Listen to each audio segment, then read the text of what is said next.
Hello, everyone. Oh my gosh, we have got with us today Cheryl Dorsey. She's the president of Echoing Green. She's a true pioneer in social entrepreneurship, which you'd never guess from her being 18 years old. But she's an amazing individual. We're going to learn so much today, so stick around.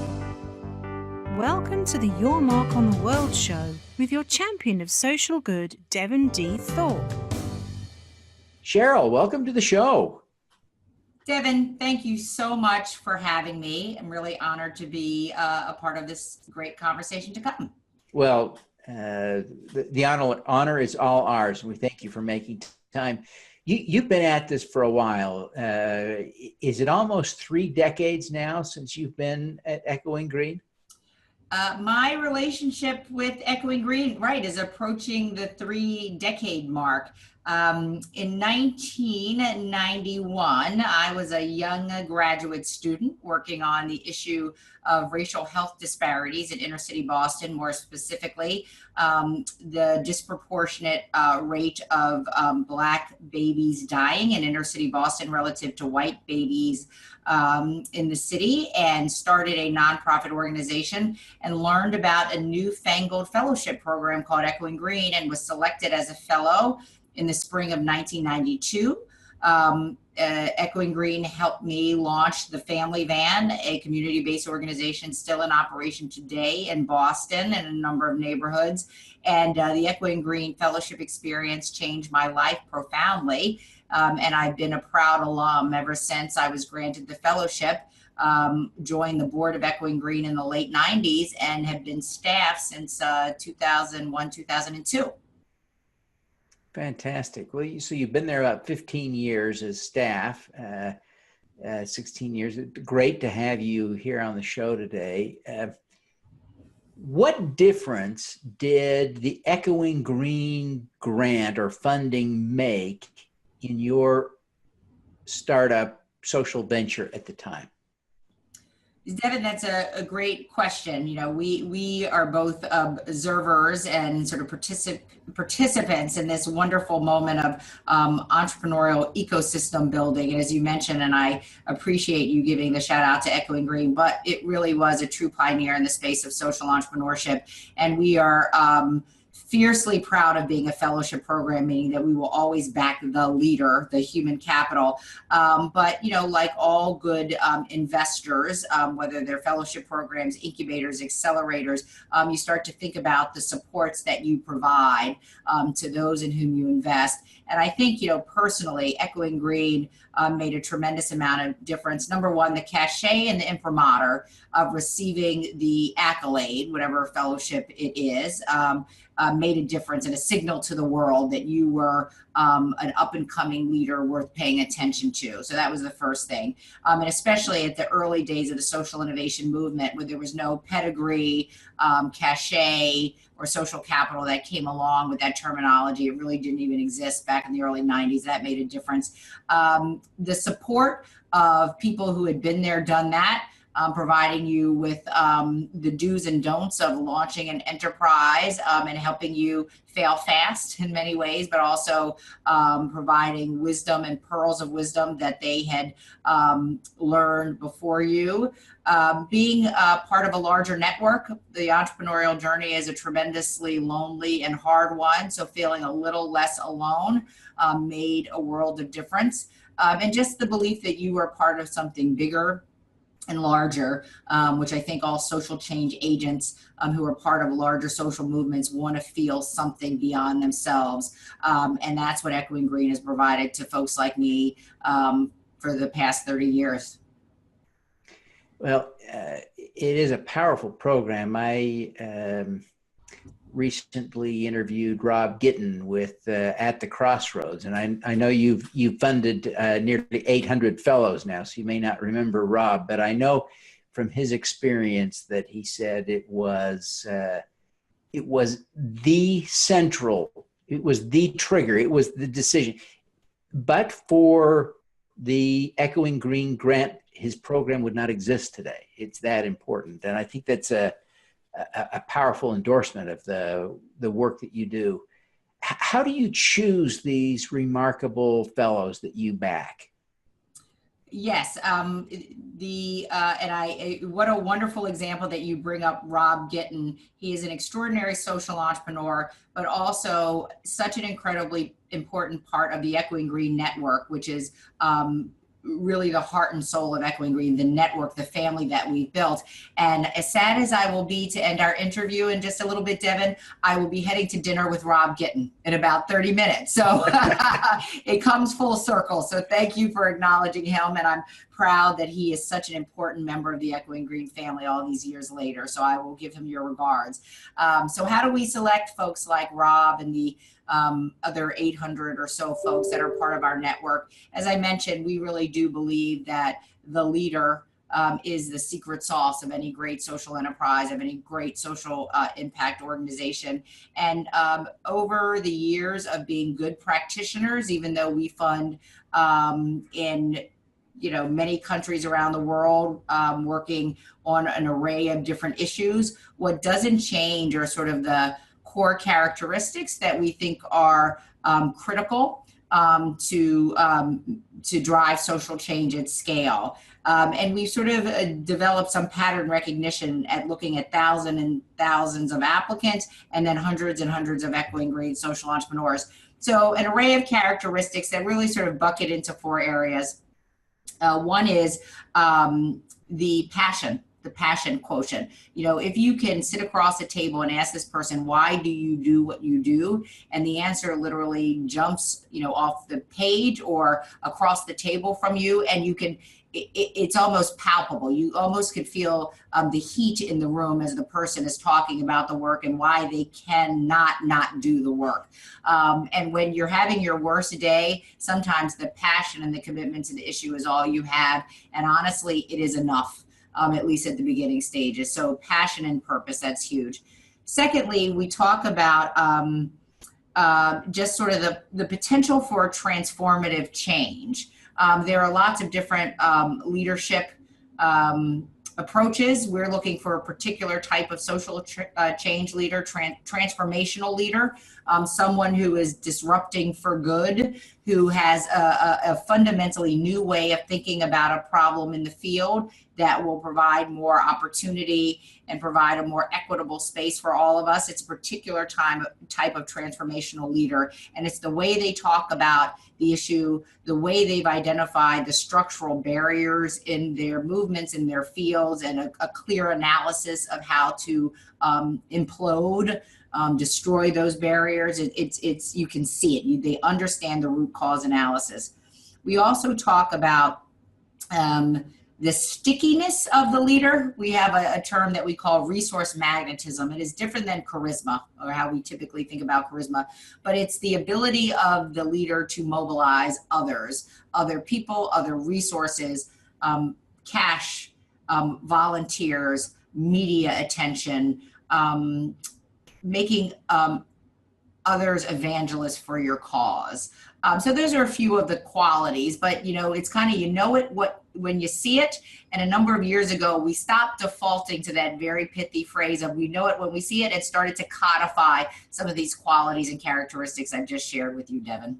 Well, I appreciate you sharing those with me. I know everyone who's interested in becoming an Echoing Green Fellow will be interested to review your remarks on this.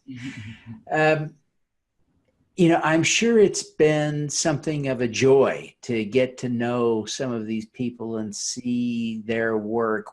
What's a highlight for you of what you've seen one of your fellows do and accomplish after receiving the fellowship recognition from Echoing Green? Oh, that's so difficult. I have been a part of this community for over 25 years now, because this community of leaders provides the deepest well of joy and inspiration and hope, and it never ends. It comes at you every single day. And, number one, and you see it with most of our fellows, where once they have the privilege of becoming part of the Echoing Green community, they take the commitment to this community so seriously. So it's the way that fellows rally around one another. in the bad times. And there are a lot of bad days when you're an entrepreneur trying to do good work. There are a lot of bad and hard days when you're atop social movements that are trying to speak truth to power around the world.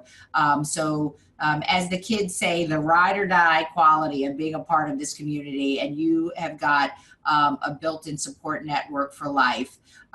You see that Echoing Green has a penchant and a proclivity for finding those who see tomorrow today. So it often takes the world a long time to catch up with where they are, and they are often marginalized, disparaged, denigrated because they're just ahead of the rest of us. And to see the courage and power and commitment to forge ahead, even though you feel very alone and know that you may not be there when the rest of the world catches up, I think is courageous and heartening and interesting. I also believe that social change requires you to bring others along across difference. In the way that our fellows beautifully think about alliance building in really amazing ways. And again, I've been careful not to name individual fellows because I think these are qualities that we see across this network. But, you know, I was reminded a couple of years ago during a very tense election season, one of our alums, Van Jones, who by, you know, a name that most of us know now as a public intellectual on CNN, who was talking to communities in parts of the country, you know, where you would think that he and the person with whom he was speaking had nothing in common. But the way that Van spoke to people with whom he profoundly disagreed and they with him, but to find the ability to talk across difference is actually exquisite and really powerful. And it is the formula to crack and the code to crack for us to ever actually get to a point where we're able to solve our problems at scale and bring all of us together around those solutions. I want to put you, well, that was great. Thank you, Cheryl. This is really incredible work. You had an opportunity to make a difference in so many ways. What are you most proud of having accomplished? Oh dear. That's a tough question, Devin. I do think the work is never done. And, you know, it's so funny and it's such a privilege to work with next generation leaders, young leaders. And, you know, the longer I'm at it, I'm increasingly the oldest person in the room, and I'm dazzled by young talent, next generation talent. They are smarter than I am. They see the world in new and different and smarter and more interesting ways than I do. So every day is a wonderful opportunity to learn more and do more. And I have to tell you, the older I get, the less I realize I know. So I still, my job is a professional development opportunity and a learning journey every single day. But I will say that I am really super proud of, you know, my temporary stewardship of this incredible network. You know, the field of social innovation was so brand new 31 years ago when Echoing Green was founded. You had sort of the two, you know, fathers of the field with Bill from Ashoka and Ed from New Ventures, who were looking at investing in social entrepreneurs or helping nonprofits become more sustainable. And I know they must look at pride across the landscape of how social innovation has exploded. But still to this day, I am particularly proud of Echoing Green being rigorous and relentless in its commitment to driving social innovation at the intersection of social justice. And we think that nexus, and I still deeply believe it, is where the hope of social entrepreneurship truly lies. And there's something about the head and the heart, the moral nature of these efforts that really matter. And, you know, even if social entrepreneurship takes on the patina of Silicon Valley, Echoing Green thinks that's fine. That's all part of this equation, but never losing our justice nerve is something I'm very proud of. What is the most important lesson you've learned? Oh my goodness. Oh, there are so many lessons. This is a dynamic, interesting environment, and failure is always a part of the work that we do, and especially when you're working with those engaged in social movements and those who are starting new enterprises. So I would say one of the most important lessons I've learned is not to let failure destroy me or paralyze me. And I think many of us, many women, many people of color, take very personally failure. It means that we are less than, as opposed to this thing I did didn't work. And it can be, again, paralyzing and demoralizing and diminishing in really dangerous and damaging ways to those of us. But I've now been at this work long enough and have seen people fail but rise from the ashes and go on to do incredible things, and be open and vulnerable enough to say, what was the lesson I was to learn here, and how am I going to turn that in to my backpack as I ascend the next hill of this journey, the next a hill to climb. And there's something very powerful in it, where you begin to let go and think that your failures nor your successes define you, but they can make you smarter and better. And that's part of the journey. So I'd say that's one thing that I've learned. I really appreciate you sharing. I want to get at the kernel of all of this with you, though, by asking why it was so important for you to embark on this journey in the first place.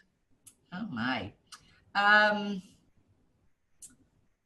a good question. I mean, I think that we are always relitigating and interrogating sort of our childhood issues. I really do believe that, and we're just and most of us never acknowledge that, but it's the bully in business who had issues when he was a kid, right? It's the way we show up as adults really do have their genesis in our earliest days. And I think for me, one of the reasons that has drawn me back to Echoing Green is I really did grow up sort of afraid of the world as a person of color, as a woman, as someone who was always in spaces where I didn't think I was smart enough or good enough and didn't deserve to be there. And number one, being at Echoing Green, where I am dazzled by these social entrepreneurs. I aspire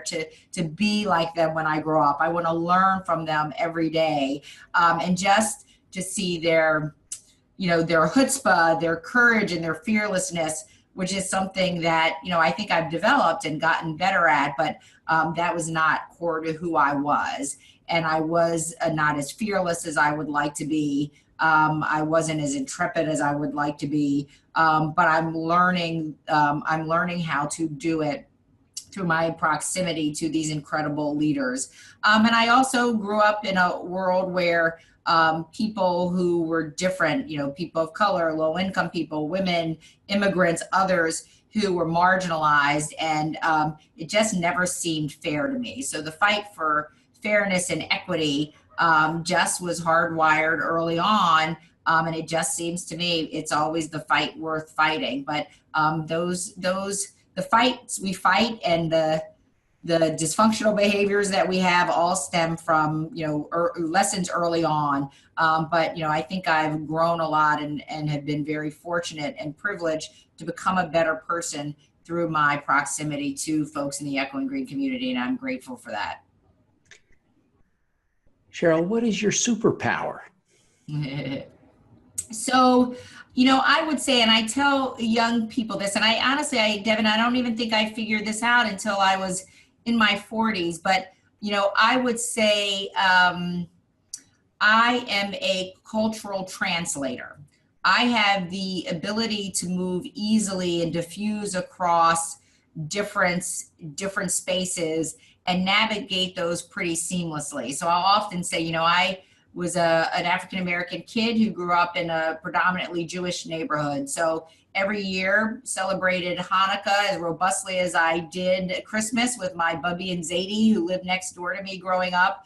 I played in my high school orchestra and spent the days playing Bach, Vivaldi, Beethoven, but couldn't wait to rush home and hear this newfangled music called rap that led to old school hip hop, and felt equally comfortable with both traditions.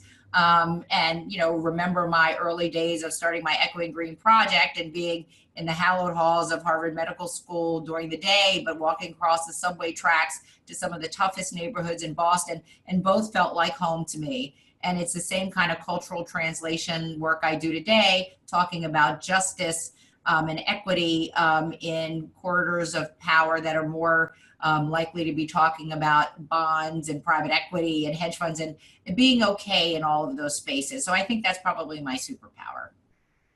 That's tremendous. Well, Cheryl, thank you so much for taking time to be with us. I could talk to you all day, but I know you've got to go have dinner with Rob. Give him my best. Before you go, would you take just a minute and tell people how they can learn more about Echoing Green, how they can apply for a fellowship, and how they can connect with you personally, perhaps on social media? Great. Devin, thank you so much. It was a real honor to speak with you. I know you have lots of folks in the world doing amazing stuff, and for you to take the time to speak with us here at Echoing Green means a lot. Echoing Green's fellowship program runs on an annual cycle. We will open up the call for applications for our 2019 class in the fall. So keep an eye out on the website, echoinggreen.org. We'd love to have you. Check out our website as well. We have a very robust information session. We publish thoughts from our fellows, from our staff, and for entrepreneurs who are trying to make the world a better place. It is a worthwhile enterprise to spend a few moments looking at some of our resources. We do have a pretty robust social media presence on Twitter, Instagram. Check out our Facebook page. We also do Facebook Live events.